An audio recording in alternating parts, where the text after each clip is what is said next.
Hello, everybody. Today we are joined by Cyndi Joiner. Cyndi is a managing director at Alvarez Marsal in our Atlanta offices.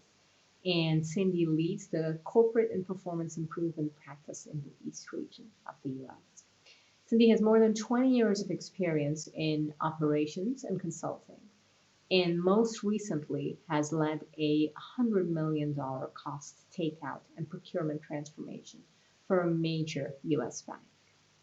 Cyndi also sits on the board of directors for Girl Talk, which is a national nonprofit that empowers middle school and high school girls to be confident leaders through peer to peer coaching. Cyndi graduated with a bachelor's degree in communications from Lee University and has an MBA from Pfeiffer University. Cyndi, thank you for joining me. Thank you.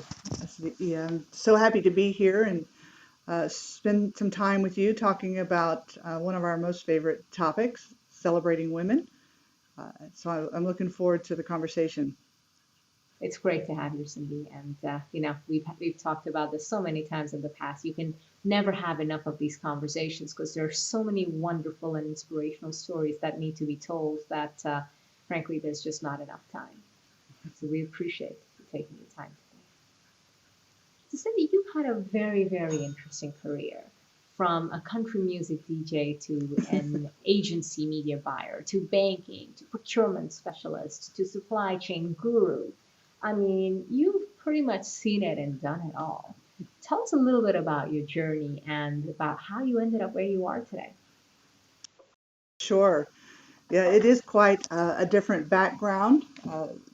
When I look at when I got out of college and the things that intrigued me and what I was passionate about, it was a really creative and I was a sports fanatic, and so that's really how I got into being a disc jockey. And as the journey went along, had the opportunity to work for an advertising agency, got into media buying, and that was really my first opportunity to dabble into the supply chain world. And that at a time when we were at the explosion of bank M&A in the 90s, I worked for one of the largest banks in the US and had great experience to bringing companies together and building new and different personalities and how did you build a new team. And that led me to GMAC, where I was privileged to be part of the team that built out the charter for what we now know as Ally Bank. So I've just had so many different twists and turns. And then today I find myself at Alvarez and Marsal at a firm that appreciates and actually, I think we gravitate to the twists and turns and the differences and points of view and diversity. You know, I enjoy every minute of our day, the investing and building and doing something that is so much bigger than anything I ever dreamed of. You know, I started drinking the A&M Kool-Aid roughly 13 years ago. I love the freedom that the firm gives us to allow me to still use those creative juices. The best for us to determine the best way to serve our clients. And as you know, we really only have a couple basic principles in how we service our clients. There's no hip shooting. You got to think it through. We want to always do what's right and then be flexible. And most importantly, we want to have fun. And we do that very well. That we do. Indeed. We have our core values, we stick to them. And that's Yes, what we do. makes it fun. Absolutely.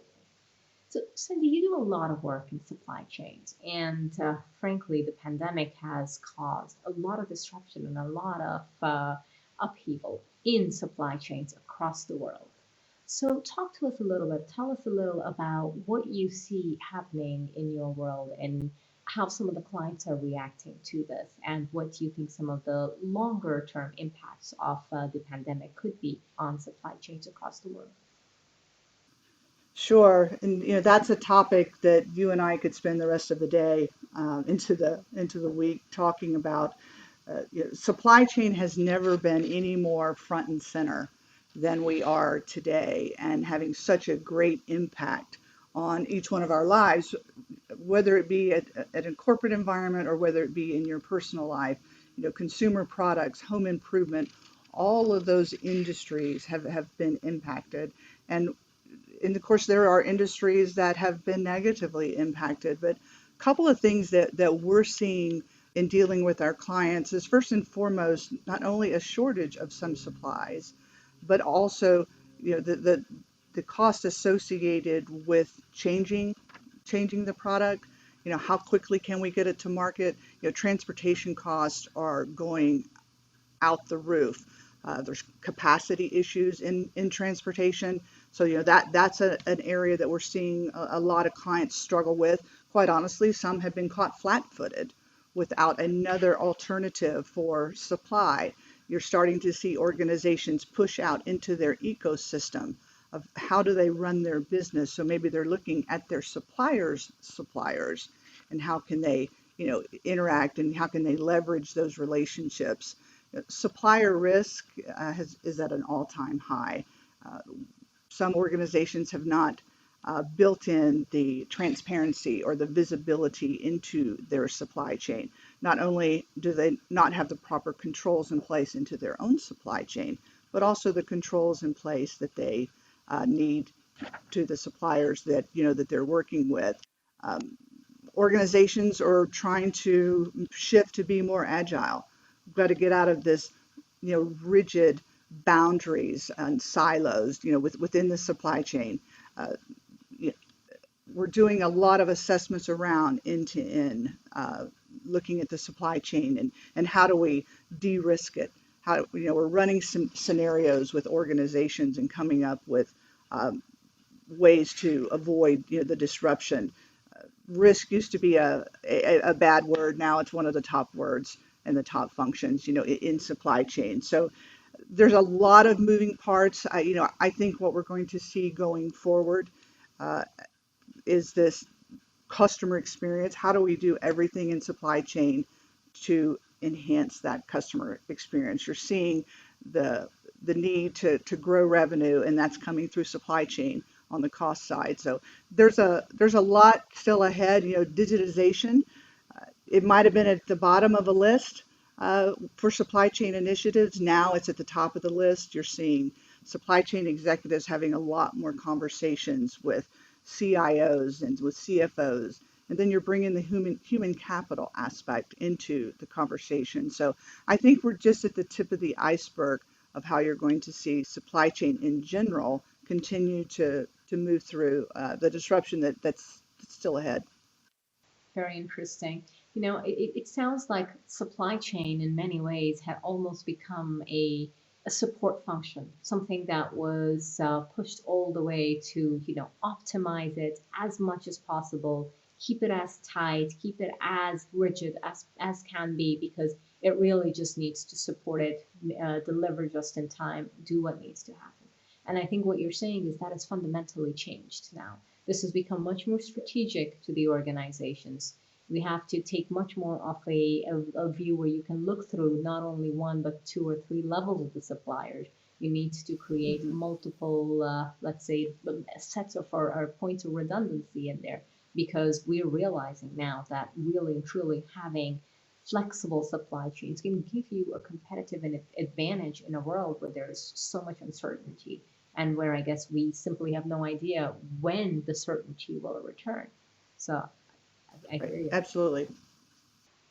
Absolutely. And it's interesting, you talked a little bit about digital and the impact of digital on supply chain. So this is absolutely something that we are seeing and we're observing all around us. The part of the world that we're in, trade is very high. There's a lot, I think supply chain optimization is definitely a very large play here.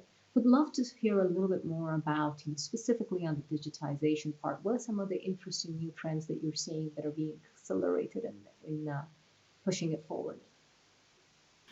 Sure. I think one of the probably the biggest areas is when we think about resiliency, within the supply chain, and how can we, from a digitization standpoint, how can we be more efficient? How can we be more transparent? The speed of execution. Yeah, data is massive. I mean, when you think about the amount of data that runs through something like an Amazon, because people don't need to be confused. Amazon is just a massive supply chain fulfillment organization. And so the data associated with what is coming through that system, I mean, when Amazon gets up in the morning, they know exactly within reason, how many pairs of black boots size 8 for a woman that they're going to ship to this city or this part of the country. So uh, the I think the biggest area of focus is uh, data analytics, and how do we partner better with our technology partners to bring that data forward, and not just bring the data forward, but what are we doing with the data, to get ahead of supply and demand, and what is the shift going to be, and how do we prepare for the production, or if it's finished good products, how do we have just more information into how to meet the customer needs? Because really, when you think about data is driving for one thing, is how do we improve the customer experience? And it's impossible to deliver on the customer experience without knowing the customer needs, and then the supply chain and the capabilities to be able to push it through. Absolutely. Comes back to the customer at the end of the day, right? It's that Always comes customer back to the obsession. customer. Always comes Yep. back to the customer, indeed. So, Cindy, one of the things that you shared with us, you mentioned, was when you were growing up, it was often said that girls were to be seen but not to be heard, and that women were to be in the back rows, not in boardrooms.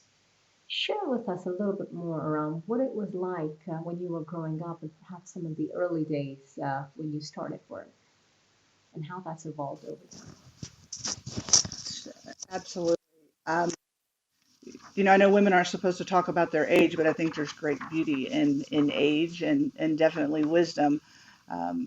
The old saying, I wish I would have known back then what I know today, but maybe not. It probably would have been anywhere as much fun had I have had the wisdom that I've been able to gain throughout my career. But I am a child born in the 60s.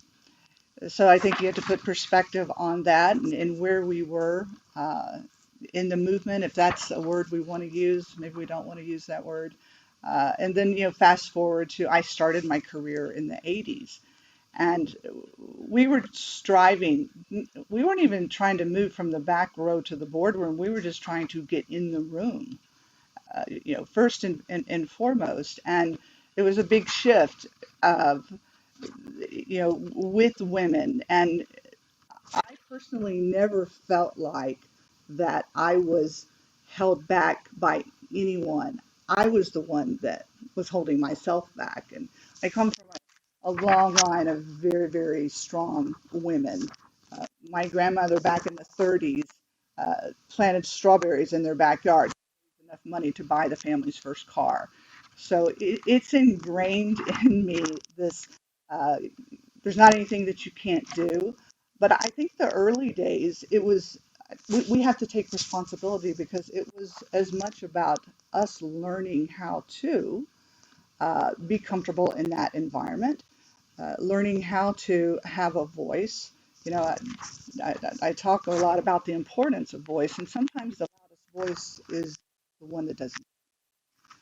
But getting comfortable in those environments, um, and having the confidence and being validated in those early days. It what When I look now, there's so many things that I wouldn't I wouldn't go back and change one bit. And then there are some things that we would change, of course. But I think it's just those experiences in growing up in the 60s and starting my career in the 80s uh, really has shaped who I am, and how I think about who I still want to be, because I'm still trying to figure out what I want to be when I grow up. There's still much work to do. I couldn't agree more. And I think the day you stop trying that stuff, asking yourself that question, is when you maybe perhaps grow Right. up a bit more than you would like to. I couldn't agree Yeah. more. No, I mean, I've been at this for a long time, and people say, well, have you actually seen women move from the back row of the boardroom? Absolutely. Was it easy? Absolutely not.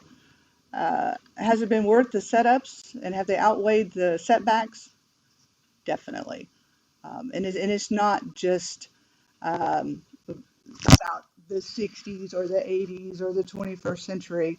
When you think about it, see that the plan since the beginning of time was for men and women to be equal. There's a reason that God took uh, a, a rib from Adam's side for woman and man to work together and to, whether that be at home or at work, men and women were supposed to be equal.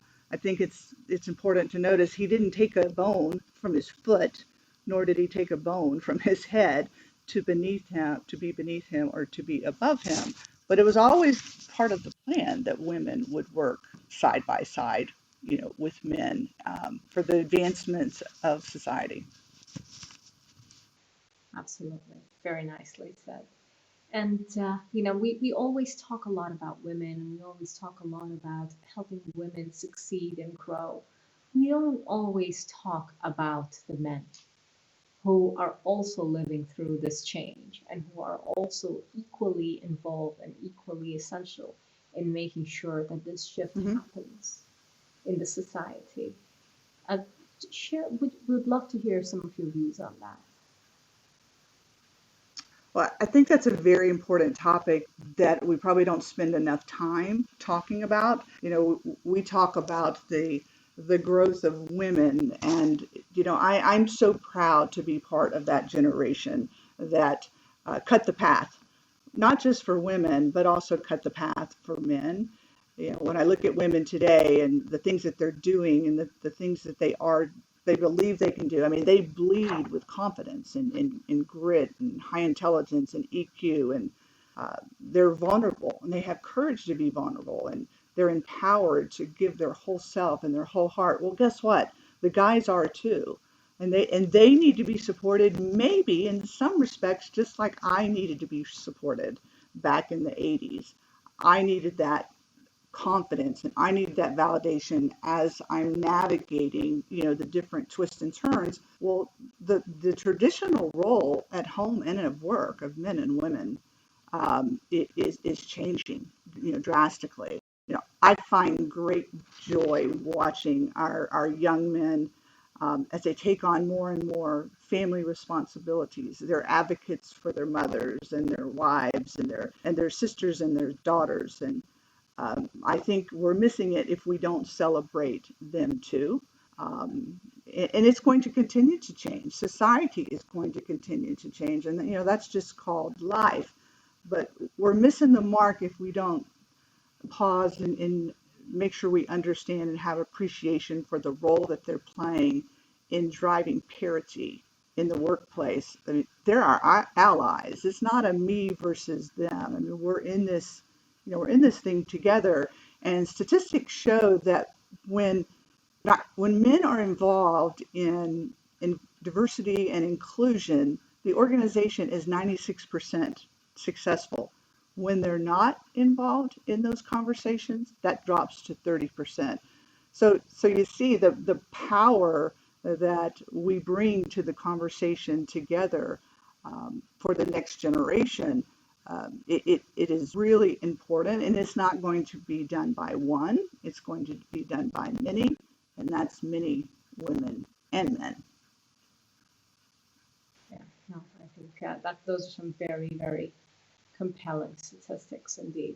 It's a team effort, right? You cannot have it one without the other. So makes perfect sense. You also were one of the women who had kids and was a full-time mother pretty much the entire time. What was that like?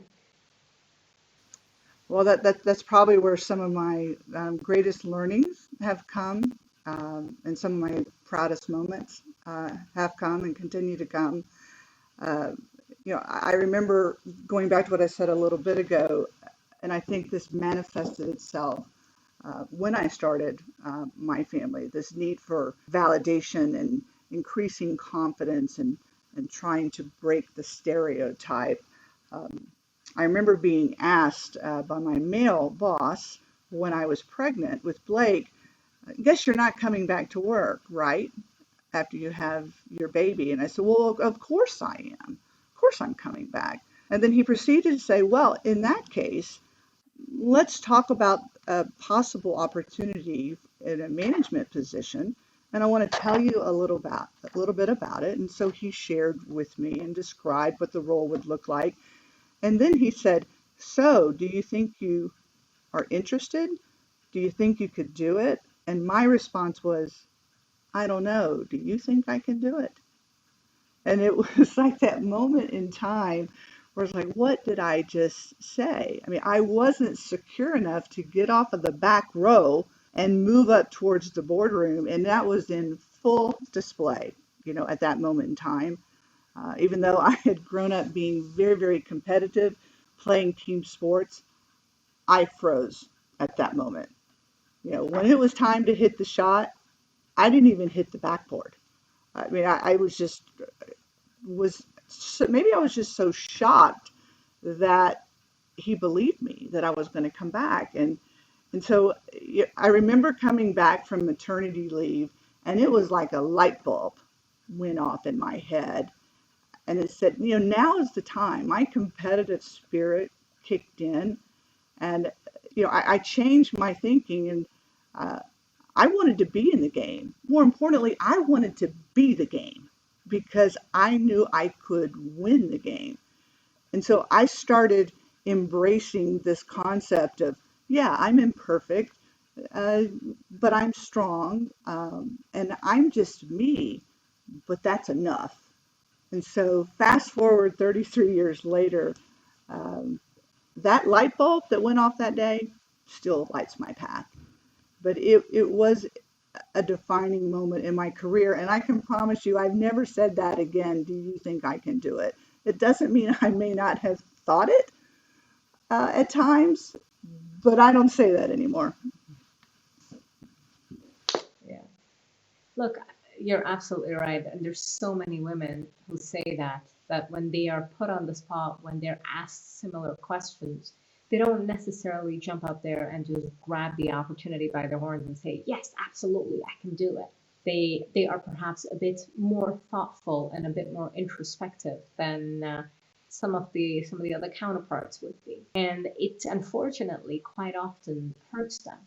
And you're very, I guess it's very, very good that it didn't hurt you, it didn't hold you back. But there's so many women who just won't put their hand up. They won't say, I would like that promotion, consider me, push me forward. I think I am ready.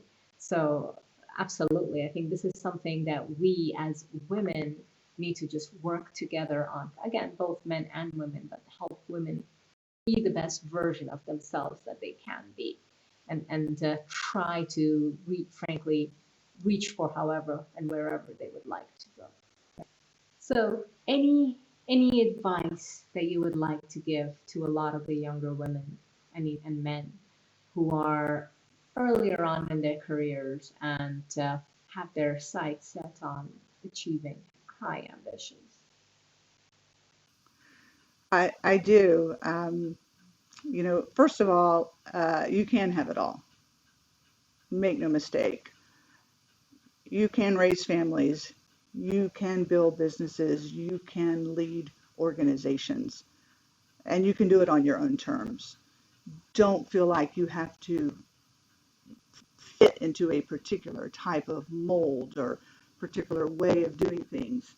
Um, in doing that, though, you got to run hard, you got to play hard, knowing every day that you're going to fall and you're going to skin your knees. Uh, People have heard me say this many times. I have a degree from the School of Hard Knocks. Um, I have the scars on my knees to prove that I have fallen more than a time or two and skinned my knee pretty bad.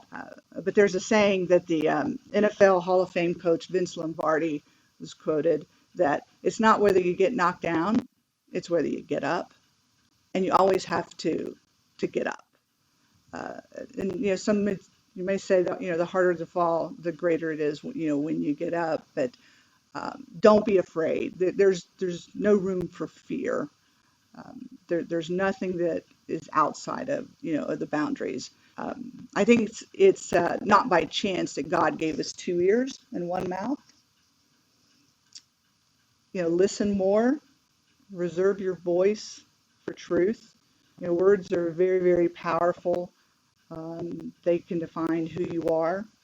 They illustrate many times uh, what your heart is, your convictions, your sense of right and wrong.